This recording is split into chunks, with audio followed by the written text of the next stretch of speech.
O sol nascia preguiçoso sobre as montanhas de Minas Gerais, pintando o céu com tons alaranjados e dourados, quando Dona Benedita abriu a porta de sua humilde casa em Três Corações. O ar fresco da manhã carregava o cheiro de terra úmida após uma noite de garoa fina, e o canto dos pássaros ecoava ao longe. Mas o que chamou sua atenção não foi a beleza da natureza, e sim dois pequenos vultos encolhidos na soleira.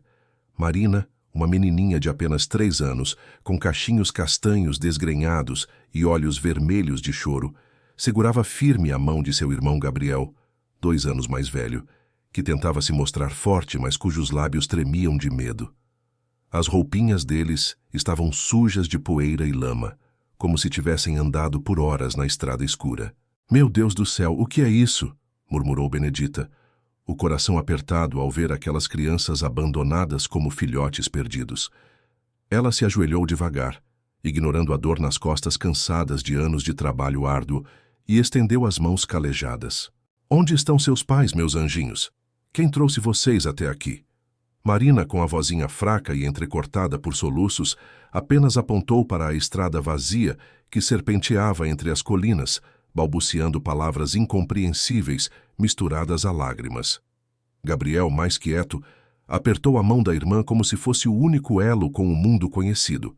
Foi então que Benedita notou um bilhete amassado, preso ao vestidinho rasgado de Marina.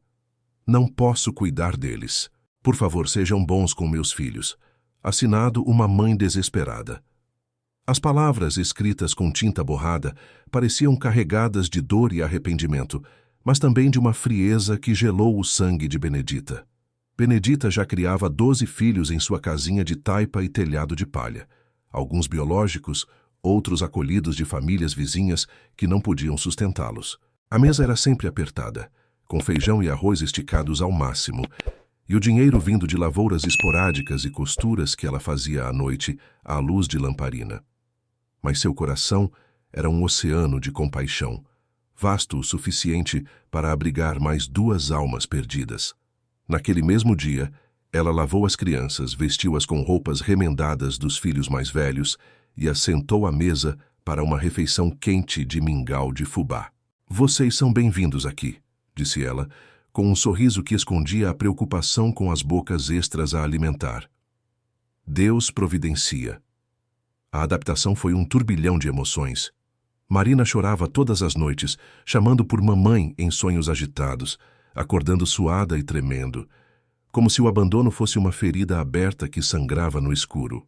Gabriel, por sua vez, era mais reservado, um menininho de olhos penetrantes que observava tudo em silêncio, construindo muralhas invisíveis ao seu redor para não demonstrar fraqueza. Os irmãos mais velhos de Benedita tentavam ajudar. O mais velho, Pedro, contava histórias de heróis para distraí-los. A irmã do meio, Rosa, cantava canções de ninar para acalmar Marina. Aos poucos, o amor incondicional de Benedita começou a preencher o vazio deixado pelo abandono.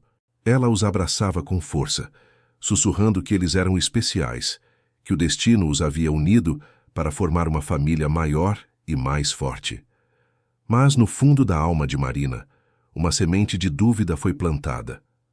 Por que sua mãe verdadeira os havia deixado? Era por falta de amor? Ou algo pior, como uma tragédia escondida?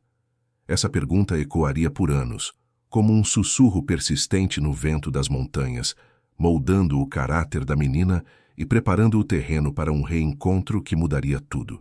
Enquanto isso, em Três Corações, a vida seguia seu ritmo simples, mas Benedita sabia que aquelas crianças carregavam uma história inacabada, cheia de mistérios que um dia poderiam vir à tona. Os anos passaram como folhas ao vento nas montanhas de Minas Gerais, carregando consigo as memórias do abandono e transformando-as em laços inquebrantáveis. Marina cresceu forte e determinada, com os cabelos castanhos ondulando como os rios que cortavam a região, ajudando Benedita nos afazeres domésticos desde cedo. Lavava a louça, varria o terreiro, cuidava dos irmãos menores com uma maturidade além de sua idade. Gabriel, seu protetor inseparável, tornou-se o pilar da família, trabalhando nas lavouras vizinhas aos 10 anos para trazer um pouco mais de pão para a mesa. Seus ombros largos e mãos calejadas contavam histórias de esforço diário, mas seus olhos ainda guardavam o brilho de uma infância roubada. Marina, você é especial, minha filha, dizia sempre Benedita, enquanto penteava os longos cabelos da menina à luz do pôr do sol, sentada no banco de madeira na varanda. Deus colocou você e o Gabriel em nossa vida por um motivo maior. Vocês são como flores que brotam em solo seco, resilientes e belas.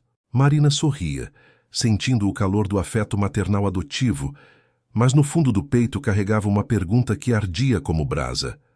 Por que sua mãe verdadeira a havia deixado? Era uma dúvida que a acompanhava nas noites insones, quando olhava para as estrelas e imaginava uma mulher desconhecida, talvez arrependida em algum lugar distante. A vida na casa de Benedita era uma mistura de alegria e desafios. As festas juninas com fogueiras crepitantes e quadrilhas improvisadas uniam a família em risadas. As noites de chuva com goteiras no telhado testavam sua união. Marina aprendeu a costurar, a cozinhar feijão tropeiro e a sonhar com um futuro melhor. Aos 15 anos, ela já ajudava na escola local, ensinando as crianças menores a ler, o que lhe dava um senso de propósito. Gabriel, por sua vez, economizava cada centavo para comprar livros usados, sonhando em estudar mecânica na cidade grande. Foi aos 17 anos que Marina conheceu João Carlos, um rapaz trabalhador da cidade vizinha de Varginha, que vinha a Três Corações vender produtos da fazenda de seu pai. Ele era alto, com olhos verdes que pareciam refletir as montanhas, e um sorriso tímido que conquistou Marina no primeiro encontro, durante uma feira de domingo. O namoro começou devagar, com passeios à beira do rio, trocas de olhares envergonhados e cartas escritas à mão quando ele voltava para casa. Benedita aprovou desde o início, vendo em João Carlos a honestidade que faltava em muitos homens da região. Ele tem bom coração como você, disse ela a Marina com um abraço apertado. O namoro foi longo e respeitoso, marcado por promessas sussurradas sob o luar e planos para o futuro. Casaram-se quando Marina completou 20 anos numa cerimônia simples na igrejinha do centro da cidade, com flores colhidas do jardim de Benedita e um bolo feito por Rosa. A noiva, em um vestido branco remendado com amor, caminhou ao altar ao lado de Gabriel, que lutava para conter as lágrimas. Naquela noite, sob as estrelas de Minas, Marina sentiu que sua vida estava completa, mas a sombra da mãe biológica ainda pairava, como um mistério não resolvido que poderia, um dia, abalar as fundações de sua felicidade recém-construída. Marina e João Carlos construíram sua vida com muito amor e esforço, erguendo uma casinha de tijolos aparentes na periferia de Três Corações, onde o canto dos galos acordava o dia e o cheiro de café fresco preenchia o ar. Em 15 anos de casamento, tiveram 5 filhos: Carlos Eduardo, o primogênito aventureiro que adorava escalar árvores; Ana Paula, a sonhadora que colecionava flores; José Roberto, o quieto observador; Maria Clara, a tagarela cheia de energia; e o caçula, Pedro Henrique, com olhos idênticos aos da mãe. A casa sempre estava cheia de risadas ecoando pelas paredes finas, correria de pés descalços no piso de cimento e o aroma doce do pão de açúcar que Marina havia aprendido a fazer com Benedita, uma receita que evocava memórias de afeto e resiliência. Você é uma mãe maravilhosa, Marina, dizia João Carlos todas as noites, abraçando a esposa depois que conseguiam colocar todos os filhos para dormir, com beijos na testa e histórias inventadas para acalmá-los. Nossos meninos são sortudos por terem você. Marina sorria, sentindo o calor do peito dele contra o seu, mas por dentro uma pontada no coração a lembrava do vazio. Será que um dia teria a chance de dizer isso para sua própria mãe biológica? Ou de ouvir essas palavras dela como um bálsamo para a ferida do abandono? Essa dúvida a visitava em momentos inesperados, como quando via uma mulher idosa na rua e imaginava se poderia ser ela. Os filhos cresceram cercados de amor incondicional, sem saber da história de abandono da mãe. Marina havia decidido que contaria quando fossem mais velhos, se algum dia perguntassem, para não plantar sementes de dor em corações tão puros. A rotina era simples, mas rica. Manhãs de escola, tardes de brincadeiras no quintal com bola de meia e noites de orações em família. João Carlos trabalhava como mecânico na oficina local, trazendo para casa histórias de carros consertados e clientes satisfeitos, enquanto Marina gerenciava a casa com maestria, costurando roupas para vizinhos para complementar a renda. Mas nem tudo era perfeito. Houve noites de febre alta nos filhos, que testavam a força de Marina, brigas leves com João Carlos sobre finanças apertadas, e momentos de solidão quando Benedita, agora idosa, precisava de cuidados extras. Marina visitava a mãe adotiva regularmente, levando os netos para alegrá-la. E nessas visitas, Benedita sempre repetia: "Você construiu algo lindo, filha. Não deixe o passado roubar isso." Essas palavras ecoavam em Marina, fortalecendo-a, mas também avivando a curiosidade sobre suas origens.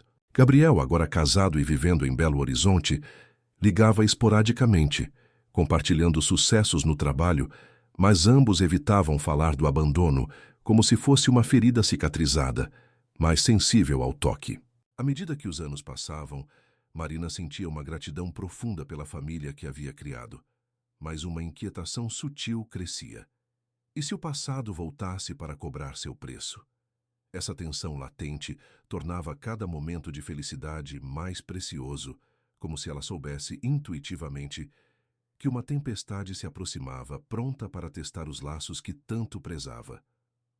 Foi numa tarde de sábado de 1995, com o sol filtrando pelas cortinas floridas da cozinha, que a vida de Marina mudou para sempre.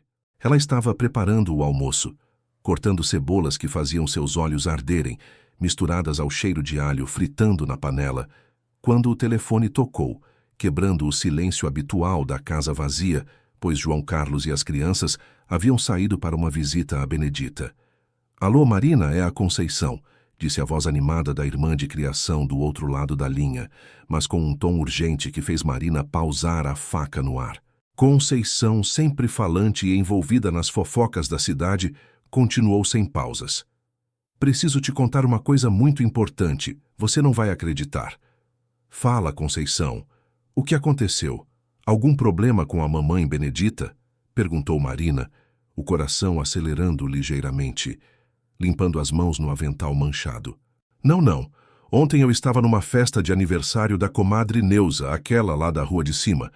E a Joana, você conhece, né? Aquela que trabalha na Rádio Melodia, sempre com o microfone na mão. Ela me puxou de lado e perguntou se você era minha irmã de criação mesmo. Eu disse que sim, claro, e aí ela veio com essa bomba. Marina sentiu um frio na espinha, como se o ar da cozinha tivesse esfriado de repente. E daí? O que ela disse? Ela contou que ouviu na rádio uma mulher procurando por 2 filhos que ela teve que abandonar há muito tempo, uma menina chamada Marina e um menino chamado Gabriel, em Três Corações, exatamente como vocês foram encontrados. A mulher estava no programa Histórias de Vida, chorando rios dizendo que nunca parou de procurar e que agora, já velhinha, queria pedir perdão antes de morrer. Joana disse que foi de partir o coração. Todo mundo na rádio parou para ouvir. O mundo parou para Marina. Ela se apoiou no balcão da cozinha, as pernas bambas como se o chão tivesse se aberto sob seus pés. As cebolas na panela começaram a queimar, mas ela não notou. Sua mente girava em um vórtice de memórias. A porta de Benedita, o bilhete amassado, as noites chorando por uma mãe desconhecida. 70 anos, 70 longos anos desde aquela manhã fatídica. E agora, do nada, uma voz do passado ecoava através das ondas do rádio. "Marina, você está aí, alô?" chamou Conceição, preocupada com o silêncio. "Estou... Conceição, você tem certeza absoluta? Pode ser coincidência, né? Muitos nomes iguais por aí." A Joana jurou que os detalhes batem. Abandono em 1925, na porta de uma casa em Três Corações. A mulher se chama Helena, e ela deixou um telefone para contato. "Quer que eu te passe? Mas vai com calma, hein? Pode ser um erro, mas... E se for verdade?" Marina anotou o número com mãos trêmulas, o lápis escorregando no papel. Desligou o telefone e sentou-se à mesa, o almoço queimado e esquecido. Lágrimas quentes escorriam por seu rosto, misturando alívio, raiva e medo. Quem era essa Helena? Por que só agora? E se fosse uma armadilha do destino, pronta para desenterrar dores antigas e abalar a família que ela tanto amava? A tarde se arrastou em uma névoa de pensamentos turbulentos, e quando João Carlos voltou, encontrou-a pálida com os olhos inchados. — O que houve, amor? Perguntou ele, abraçando-a, mas Marina só conseguiu sussurrar. — Meu passado voltou. No dia seguinte, o sol nasceu radiante, mas para Marina era como se uma nuvem escura pairasse sobre sua cabeça. Ela não conseguiu fazer mais nada. O café da manhã foi servido mecanicamente.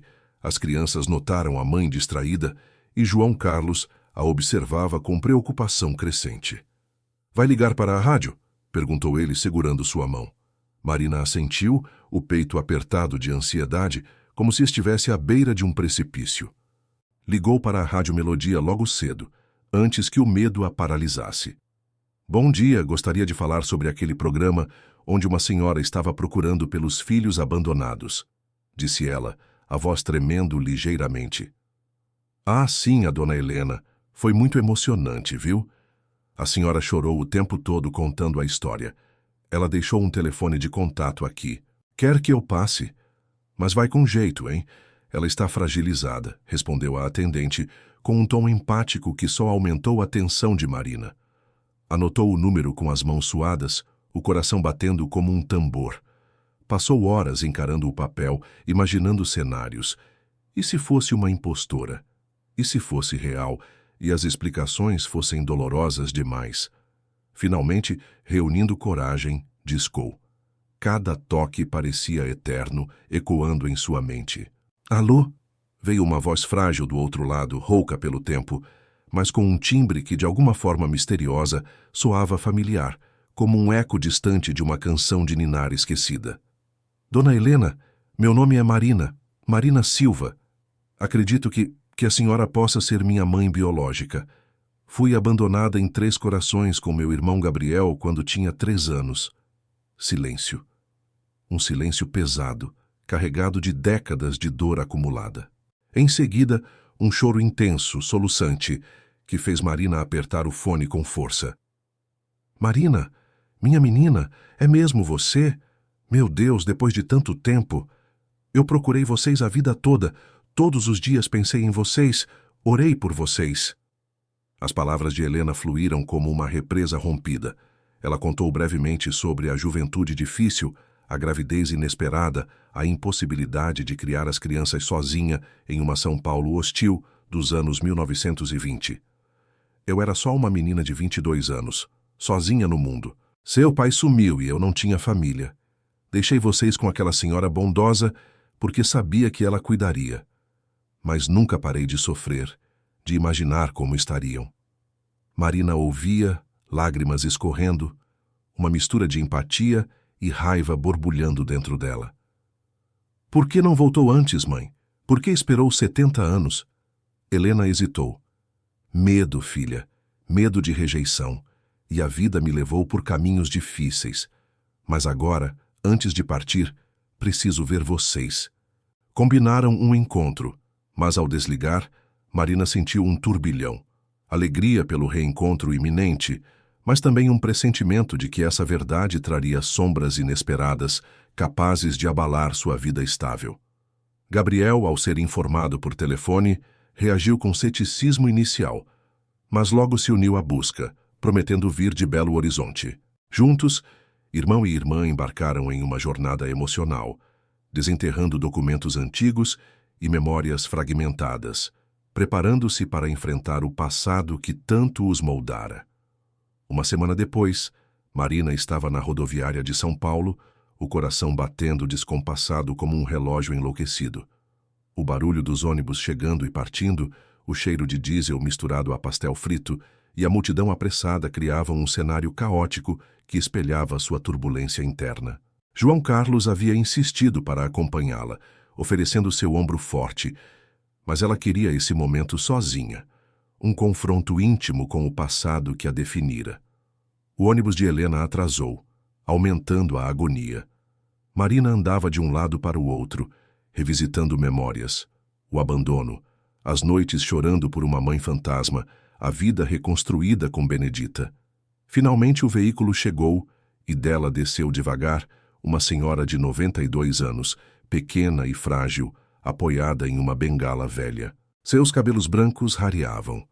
A pele enrugada contava histórias de uma vida dura, mas os olhos, os olhos castanhos, idênticos aos de Marina, brilhavam com uma mistura de esperança e temor.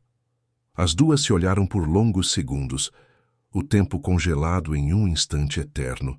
Marina sentiu um recognition visceral, como se seu corpo soubesse antes da mente. Helena estendeu os braços trêmulos, e Marina correu para o abraço, chorando copiosamente. Perdão, minha filha. Perdão por ter abandonado vocês. Eu era jovem, sozinha, sem recursos. Achei que era o melhor para vocês, soluçava Helena, o corpo frágil tremendo contra o de Marina. Está tudo bem, mãe. Agora estamos juntas, respondeu Marina, sentindo uma avalanche de emoções. Alívio por finalmente ter respostas, dor pelas décadas perdidas e uma felicidade cautelosa, como um sol tímido após a tempestade. Conversaram ali mesmo, na plataforma barulhenta, Helena contando fragmentos de sua vida. A fuga para São Paulo, os trabalhos precários, as buscas infrutíferas por anos. Helena voltou para Três Corações com Marina em uma viagem de ônibus cheia de silêncios reflexivos e lágrimas compartilhadas. Ao chegar, foi recebida por João Carlos e os netos com carinho hesitante. As crianças curiosas a chamavam de Vovó Nova, e João Carlos, sempre protetor, observava com um sorriso forçado, sentindo a fragilidade do equilíbrio familiar. Gabriel veio no mesmo final de semana de Belo Horizonte, e o reencontro entre mãe e filho foi igualmente emocionante. Abraços apertados, perguntas não ditas pairando no ar. Mas entre a euforia, Marina notou sutilezas. Os olhares de Helena para João Carlos, um pouco mais demorados. Comentários casuais sobre a vida em São Paulo que soavam como avisos velados. Era o início de algo intrigante, uma rachadura invisível na fachada do reencontro perfeito, sugerindo que o passado de Helena carregava segredos mais sombrios, prontos para emergir e testar os limites do perdão.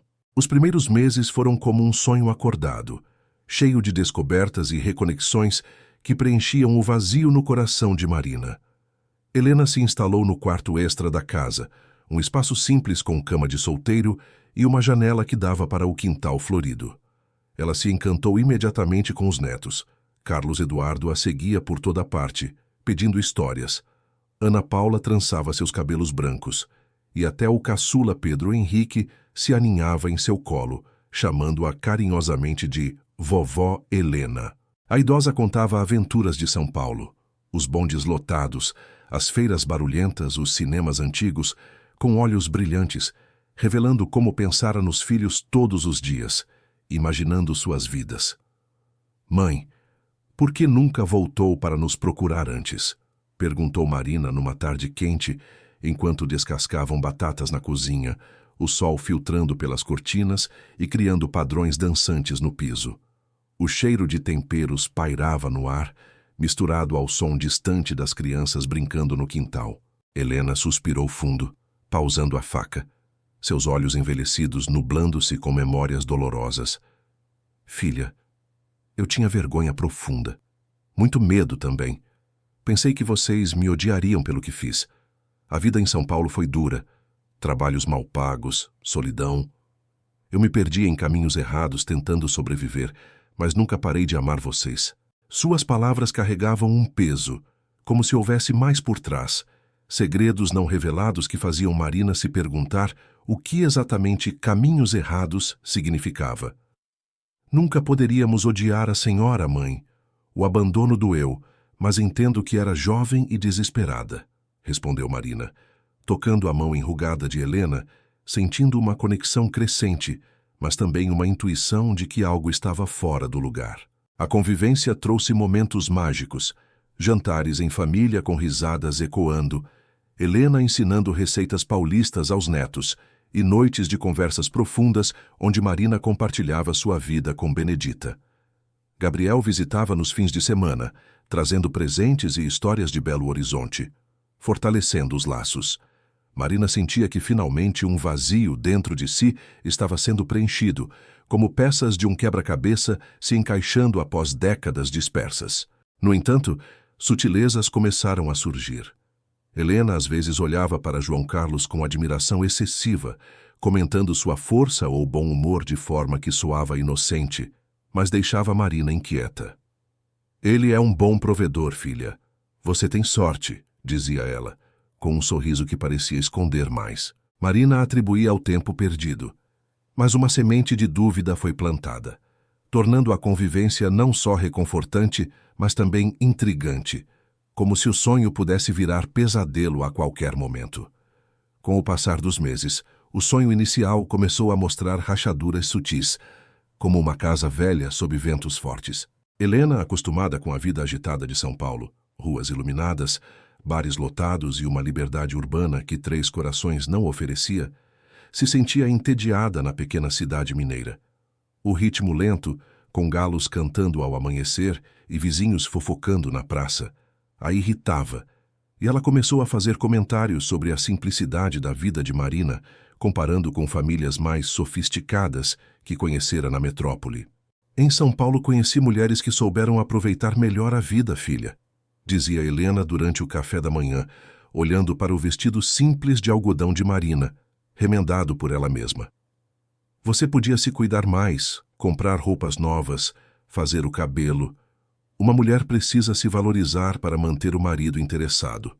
As palavras soavam como conselhos, mas carregavam um tom crítico que feria Marina, que respondia com um sorriso forçado. Aqui a vida é assim, mãe. Simples, mas feliz.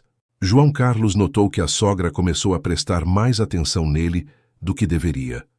Olhares demorados enquanto ele consertava algo no quintal, suado e com as mangas arregaçadas.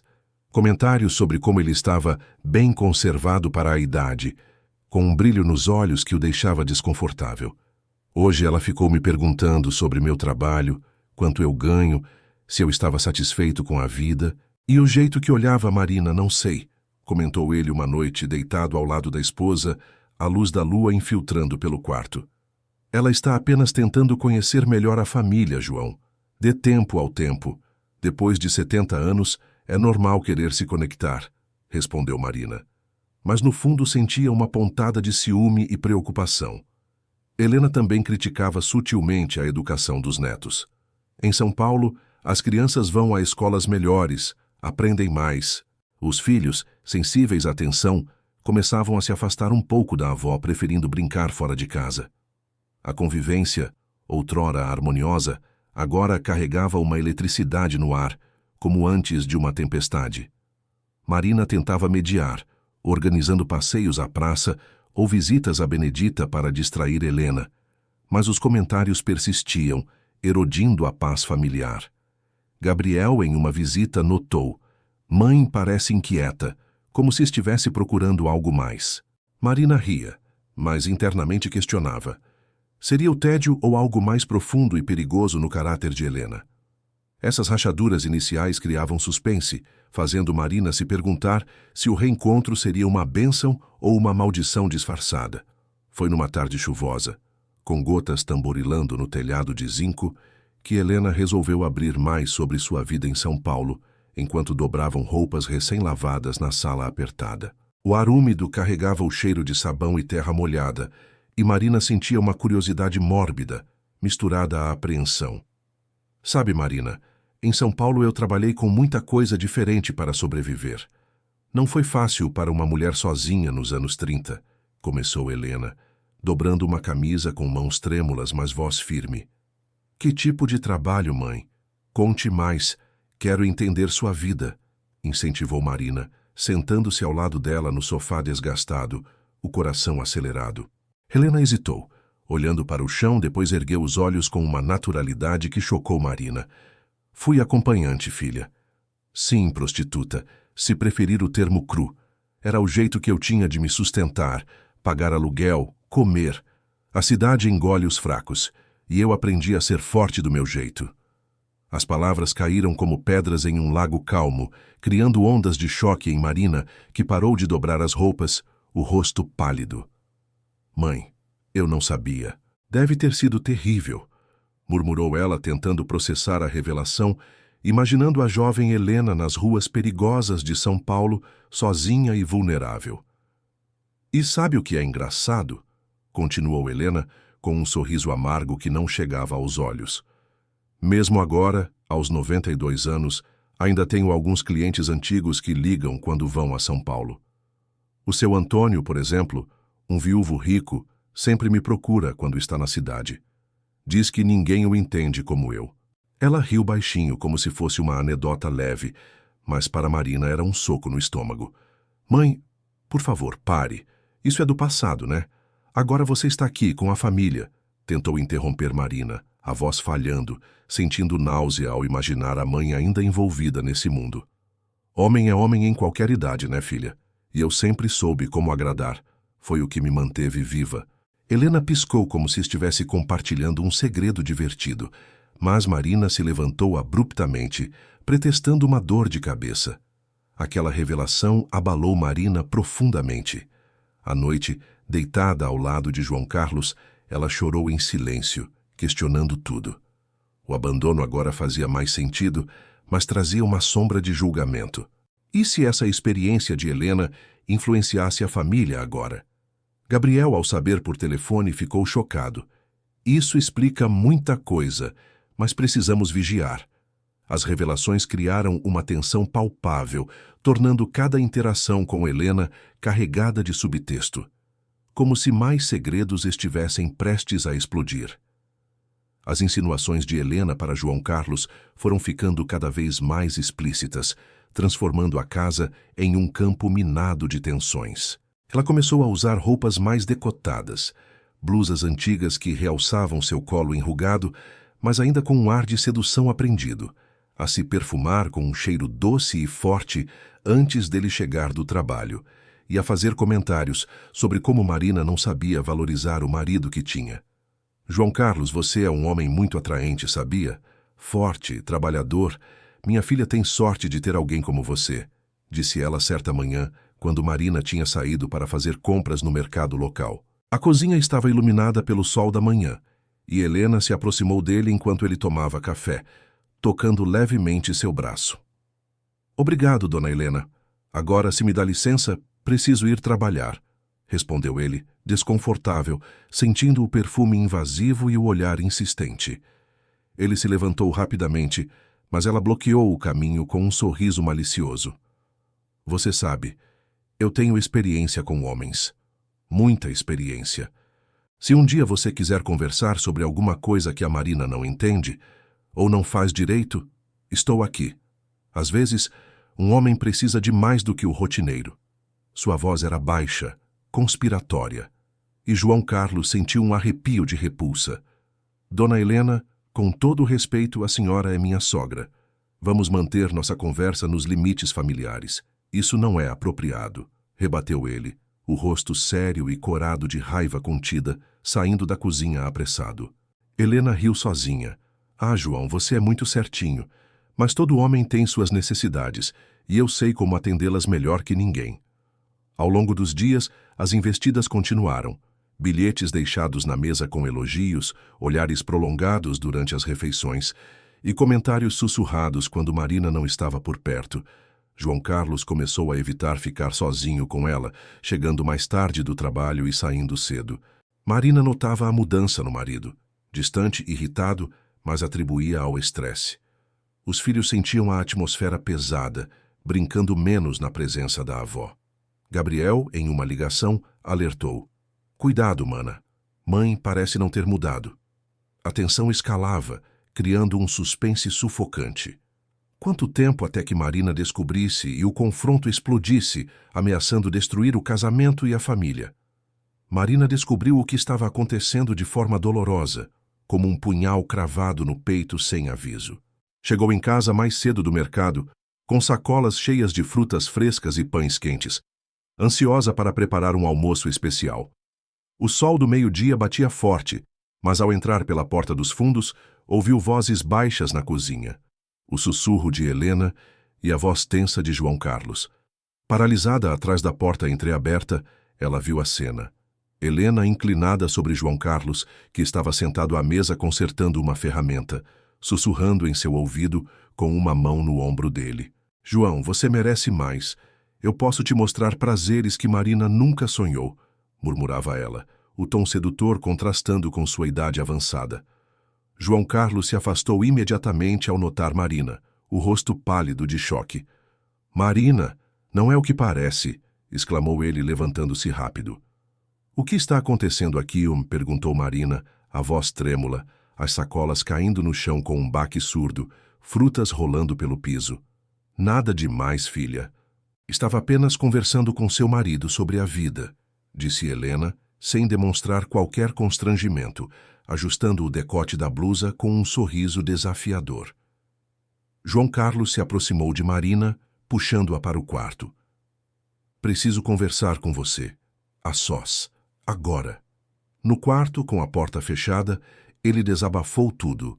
As insinuações iniciais, os comentários inapropriados sobre sua experiência, a tentativa de seduzi-lo naquela tarde com promessas explícitas.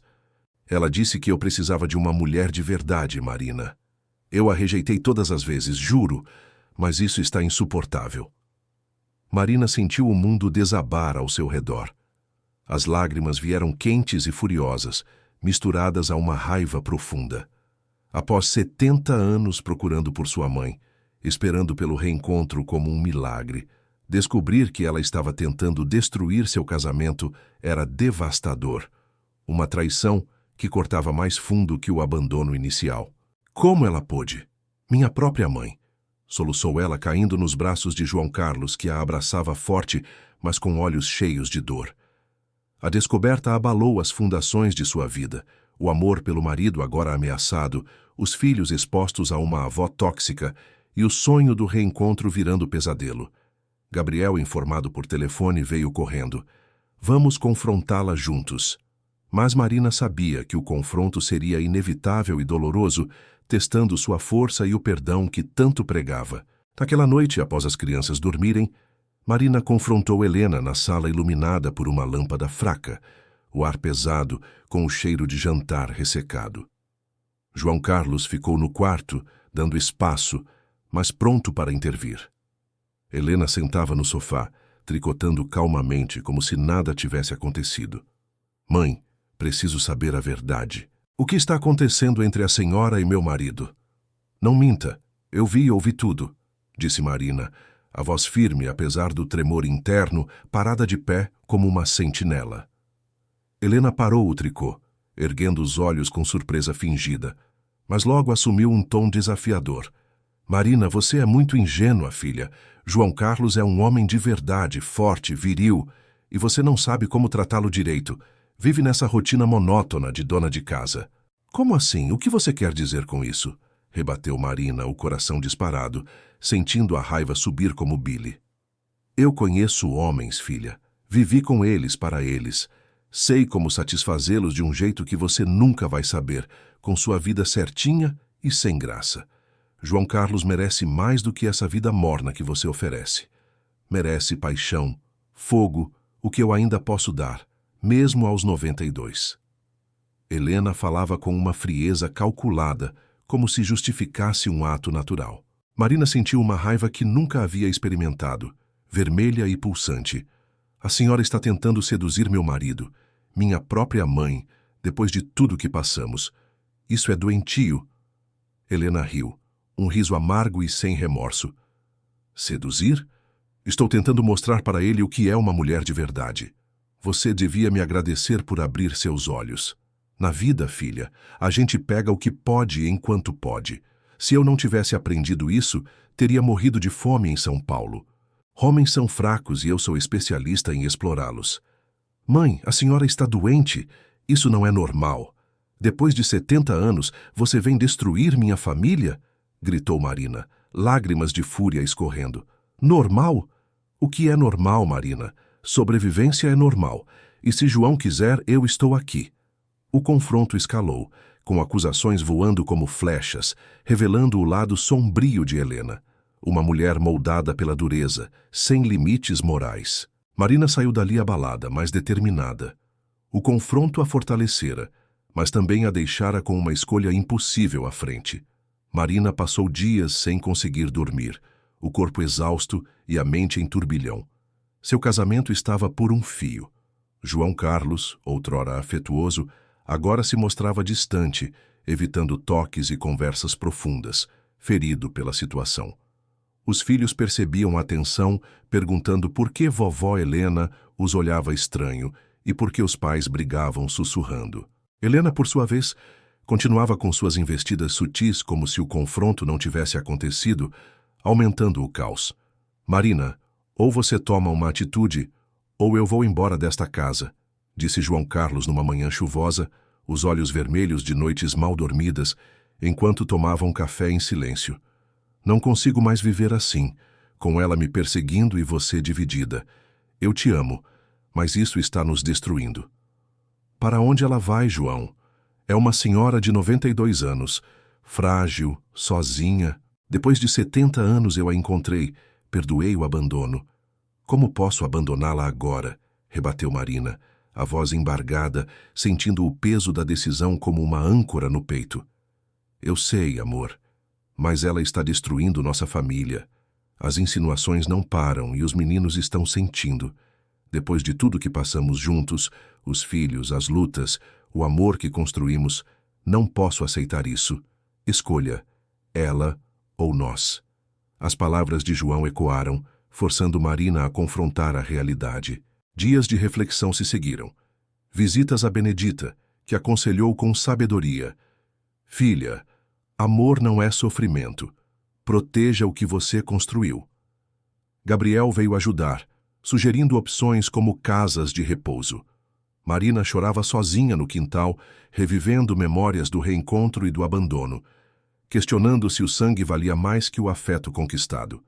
A decisão era dilacerante, entre a mãe biológica, símbolo de origens perdidas, e a família que havia construído com suor e amor. Finalmente, com o coração partido, ela optou pela preservação, sabendo que o amor verdadeiro exige sacrifícios dolorosos. Com o coração partido em 1000 pedaços, Marina visitou várias casas de repouso na região, dirigindo por estradas poeirentas com lágrimas nos olhos, até encontrar uma que lhe pareceu adequada. O Lar dos Ipês era um lugar bem cuidado, com jardins bonitos cheios de flores coloridas, bancos sombreados por árvores antigas e funcionários atenciosos que sorriam genuinamente. O prédio branco e limpo exalava paz, contrastando com o caos em sua casa. Dona Helena terá todo o cuidado necessário aqui, garantiu a diretora, uma mulher de meia idade com voz calma durante a visita.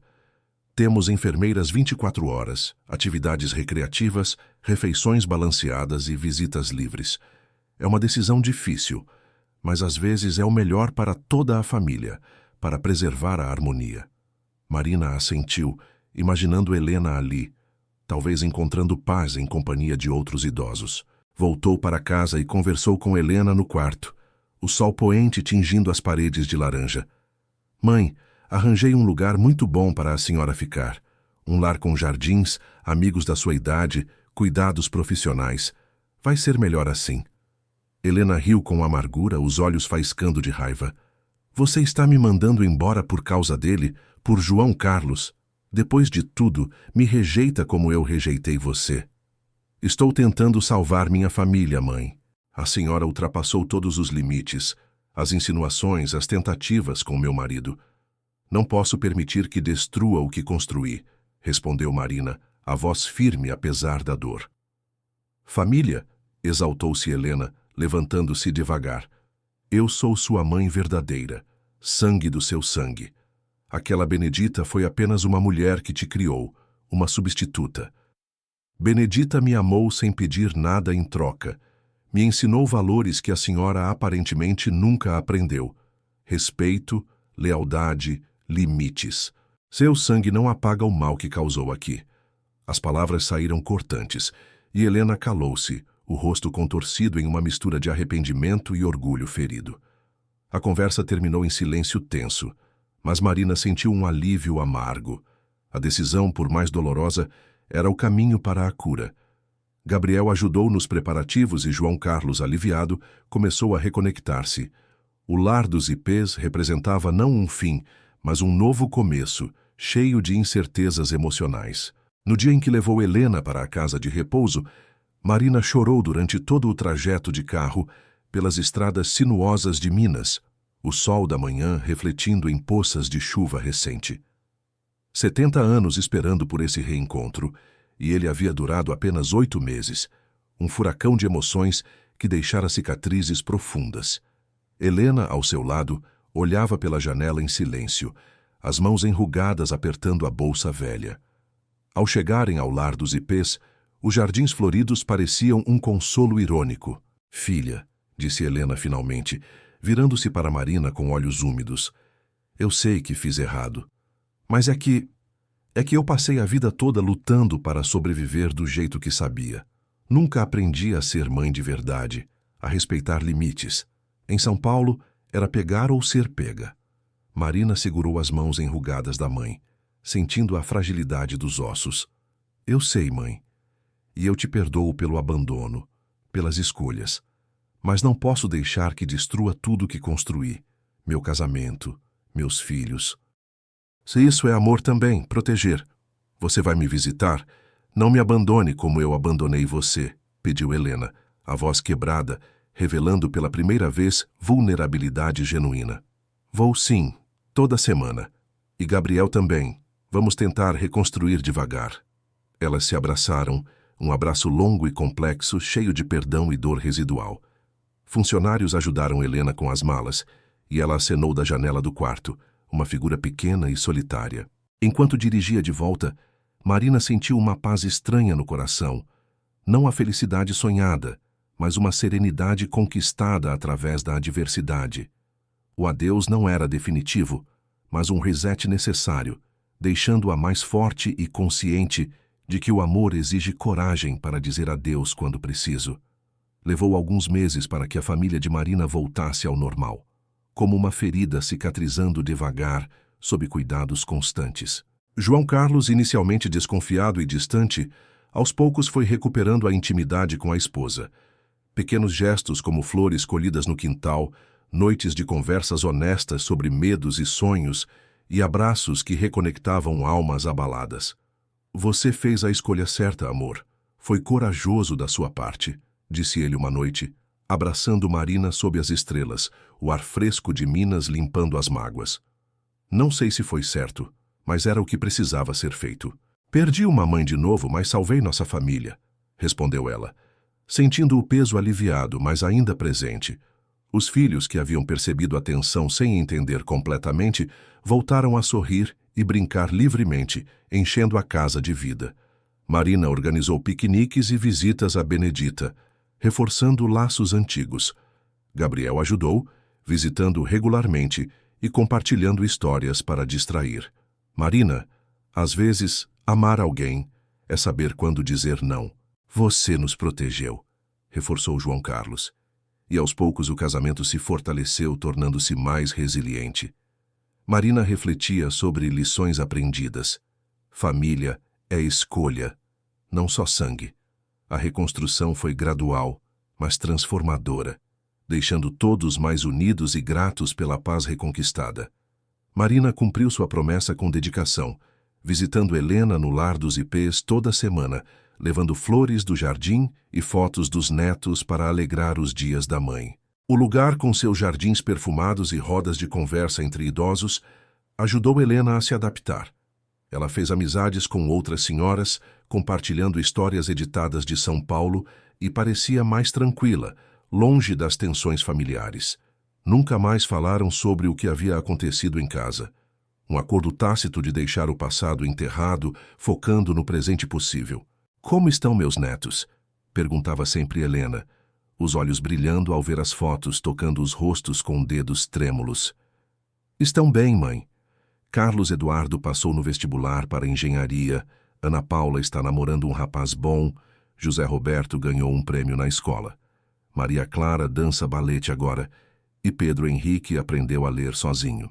Eles mandam beijos", respondia Marina, sentindo uma conexão renovada, baseada em limites claros e no amor possível entre duas mulheres que haviam perdido 70 anos de convivência, mas que ainda tinham tempo para se conhecerem de verdade, sem ilusões. Gabriel também visitava regularmente, trazendo doces e notícias de Belo Horizonte. E aos poucos os três, mãe e filhos, foram construindo uma relação familiar diferente da que Marina havia sonhado. Não perfeita, mas real e honesta, com conversas sobre o cotidiano e risadas leves sobre memórias neutras. Helena, em momentos de reflexão, admitia: "Eu errei muito, filhos, mas vocês me deram uma segunda chance. Família não é só sangue", refletia Marina, enquanto voltava de uma das visitas dirigindo pelas estradas sinuosas sob o pôr do sol mineiro. É escolha, é cuidado, é respeito. É saber amar e ser amado dentro dos limites que nos permitem crescer, não se destruir. O abandono me moldou, o reencontro me testou, mas as decisões difíceis me fortaleceram. E assim, depois de uma vida inteira de questionamentos sobre suas origens, Marina finalmente encontrou a paz. Não apenas por ter reencontrado sua mãe biológica, mas por ter aprendido que o amor verdadeiro, às vezes, exige decisões difíceis e que família é aquela que nos faz crescer como pessoas, não aquela que nos diminui. A história de Marina se tornou um exemplo na pequena cidade de Três Corações, de que nunca é tarde para um reencontro, mas também nunca é cedo demais para proteger o que realmente importa na vida, equilibrando perdão com autoproteção. O que você achou dessa história? Comente abaixo o que faria no lugar de Marina se estivesse em uma situação tão complexa e emocional. Curta, compartilhe com amigos que amam tramas reais e emocionantes e se inscreva no canal Fragmentos de uma História para receber novas narrativas inspiradas em vidas verdadeiras como essa.